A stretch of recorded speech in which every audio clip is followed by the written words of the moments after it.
जय माँ लक्ष्मी। आप सभी का स्वागत है हमारे चैनल पेज पर और बहुत बहुत हार्दिक स्वागत है। हिंदू धार्मिक मान्यताओं के अनुसार सप्ताह के सभी 7 दिन अलग अलग देवी देवताओं को समर्पित होते हैं। फिर उन्हीं के अनुसार पूजा आराधना की जाती है और बुधवार का दिन सभी देवी देवताओं में सबसे पहले पूजे जाने वाली भगवान गणेश को समर्पित होता है। बुधवार के दिन उपवास रखने का विशेष महत्व होता है, क्योंकि बुधवार के दिन भगवान गणेश जो बुद्धि के देवता हैं, रिद्धि सिद्धि देने वाले हैं, ऐसे में बुधवार के दिन व्रत रखने पर जीवन में सुख समृद्धि आती है और पूरा समय मंगलमय रहता, सभी विघ्न दूर रहते हैं हमसे। ऐसी मान्यता है कि जो भी व्यक्ति बुधवार के दिन व्रत रखता है और पूरे दिन भगवान गणेश की मन ही मन उनके मंत्र बोलता रहता, ओम गम गणपतये नमः या श्री गणेशाय नमः, उनकी साधना करता है, उस व्यक्ति के जीवन में कभी भी धन धान्य की कमी नहीं रहती है।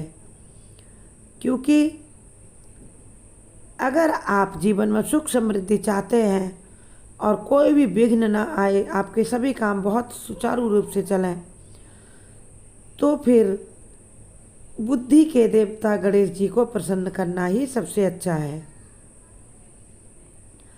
आइए जानते हैं बुधवार के दिन हमें किस प्रकार पूजा कथा, वो हम दूसरा वीडियो बनाएंगे, लेकिन पहले बुधवार की व्रत कथा जानते हैं, जिससे उस व्रत को कथा को सुनने से, विधिवत पूजा करने से गणपति विघ्नहर्ता सभी खुशियाँ हमारे घर में भरेंगे और विघ्नों को दूर करेंगे। तो विघ्नहर्ता गणेश के सभी भक्त चैनल जरूर सब्सक्राइब करें और कमेंट बॉक्स में जय श्री गणेश, रिद्धि सिद्धिदाता गणेश अवश्य लिखें और वीडियो को लाइक और शेयर भी करें तथा हमारे चैनल के अन्य वीडियो भी देखें, कथा, व्रत, उपवास और लाइव वीडियोज देखें आप। महाभारत, ये श्रीमद् भागवत महापुराण कथा के लिए श्री रामचरितमानस की चौपाइयों की शुद्ध व्याख्या, शुद्ध हिंदी में सरल शब्दों में व्याख्या सुने आप और उपनिषद भी सुने। चलिए चलते हैं बुधवार की कथा की ओर। एक बार की बात है कि एक व्यक्ति का विवाह हुए कई वर्ष हो चुके थे। बड़ा ही सरल सज्जन व्यक्ति था वह, उसकी पत्नी भी बड़ी सुशील थी। एक बार उसकी पत्नी अपने मायके गई। पत्नी के मायके में रहने के काफ़ी दिन हो गए थे, तो उसका पति अपनी पत्नी को विदा करवाने के लिए ससुराल पहुंचा। ससुराल में कुछ दिन रहने के बाद वह पत्नी को मायके से विदा कराने की बात उसने अपने सास ससुर से कही कि अब हम अपनी पत्नी की विदा करा के अपने घर जाना चाहते हैं। बुधवार का दिन था जिस दिन उसने जाने के लिए बताया, मन किया। बुधवार का दिन होने के कारण उसके सास ससुर ने कहा कि बेटा, इस दिन बेटी ससुराल के लिए मायके से विदा नहीं की जा सकती है, इस कारण कल विदाई नहीं हो सकती है। आप परसों या शुक्रवार को चले जाना, घर में सुख समृद्धि रहेगी। लेकिन वह व्यक्ति नहीं माना। उसने कहा कि मैं इन सब बातों में विश्वास नहीं करता हूँ, इसलिए मुझे तो कल ही अपने घर जाना है। जब भाई जमाई नहीं माना तो फिर बेटी के माता पिता लाचार हो गए। उन्होंने अपनी पुत्री को विदा करने की तैयारी कर दी और उसको दान दायजे के साथ उसके लिए मीठी पूड़ियाँ बना दी। पूड़ियाँ भी बना दी, एक गठरी बनाई जाती ना शुभ शगुन की, और विदाई दे दी और कर दिया विदा। वह व्यक्ति अपनी पत्नी को मायके से विदा करके घर की तरफ चल दिया। रास्ते में जाते वक्त उसकी पत्नी को बहुत तेज प्यास लगी। एक जंगल के रास्ते से होकर गुजर रहे थे, आसपास कहीं पानी नहीं दिखा। उसने कहा, मैं पानी तलाश करके लाता हूँ, तब तक तुम इस पेड़ के नीचे ठंडी हवा में बैठो, छाया में, मैं तुम्हारे जल लेकर लौटता हूँ। और उसका पति पानी की तलाश में इधर उधर भटकने लगा। जंगल में कहीं उसे जलाशय या जल का स्थान या नदी नहीं दिखाई पड़ी और काफ़ी देर भटकने के बाद उसको एक नदी दिखाई पड़ी, जहाँ से वह एक पत्ते का दोना बनाकर अपनी पत्नी के लिए उसमें जल वापस लेकर लौटा। इतने में उसे काफ़ी देर हो चुकी थी, काफ़ी देर पहले वो गया था पानी की तलाश में। उसकी पत्नी उधर वृक्ष के नीचे छाया में बैठी थी। लौटकर जब वो अपनी पत्नी के पास पहुंचा तो उसने दूर से, थोड़ा दूर से देखा कि उसकी पत्नी के पास उसी की वेशभूषा में बिल्कुल उसी के जैसा कोई अन्य व्यक्ति पत्नी के संग बैठकर बातें करता हुआ दिखाई दिया। पास जाकर उसने देखा तो वह दूसरा व्यक्ति हूबहू उसकी शक्ल का, उसके ही जैसे कपड़े पहन के बैठा हुआ था। उसने कहा, तुम कौन हो भाई? मेरी पत्नी से क्यों बातें कर रहे हो? और तुम बिल्कुल मेरे जैसे दिखने वाले हो कौन? मैं अपनी पत्नी के लिए जल लेने गया था, वह बहुत प्यासी थी, जल वापस लेकर आया हूँ। तो दूसरा व्यक्ति भी कहने लगा, मैं अपनी पत्नी से बात कर रहा हूँ, वह प्यासी थी, मैं जल लेकर उसके लिए जल लाने गया था। मैंने तो जल लाकर उसे कब, कितनी देर पहले पिला दिया। तुम कौन हो जो जल लेकर लौटे हो? वह दोनों, मैं असली हूँ इसका पति, मैं असली हूँ। दोनों आपस में व्यक्ति ऐसे कहकर लड़ने लगे।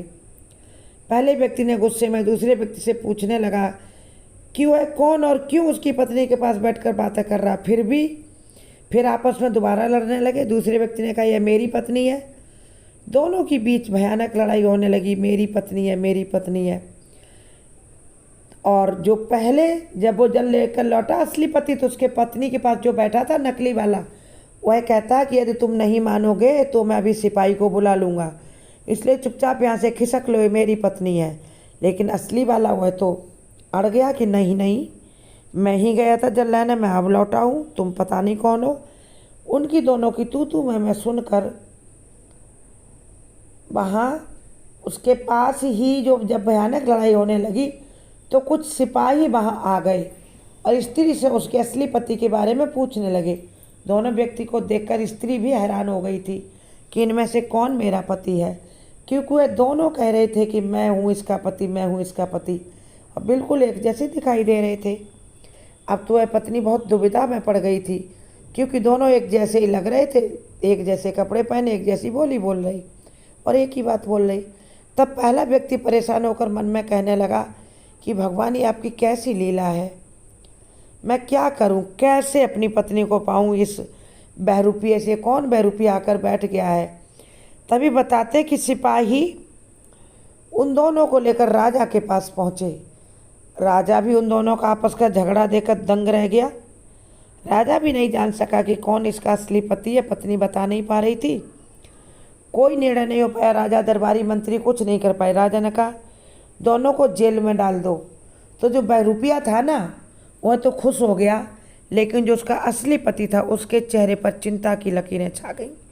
उसने तुरंत, मन में उसके याद आया कि हमारे सास ससुर ने मना किया था बहुत कि बुधवार के दिन बेटी को मायके से विदा नहीं करते। मैं नहीं माना, उसको विदा करा के लाया। हो न हो, यह गणपति भगवान की ही कुछ ऐसी करतूत है।